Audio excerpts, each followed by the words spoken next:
Sa mga anak at apo nyo ngayon, sa loob lang ng tahanan nyo, radiation ng gadgets at cellphone ang kaharap ilang oras araw-araw.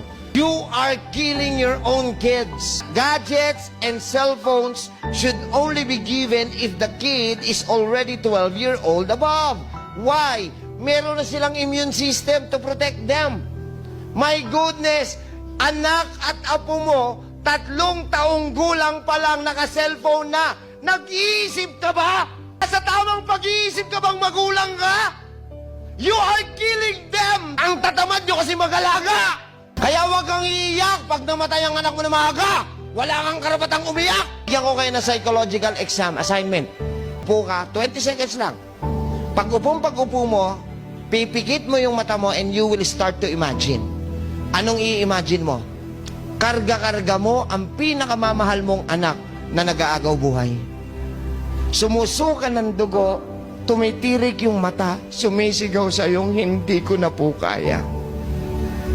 Kapag kaya mong ipikit ang mata mo ng more than 30 seconds, kapatid, wala kang babaguhin sa ginagawa mo sa anak mo ngayon.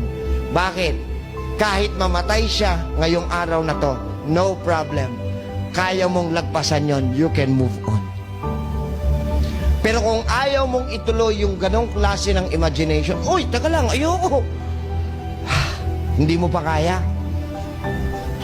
May pagkakataon ka pa. Magbago ka na at umpisan mo yan mamaya.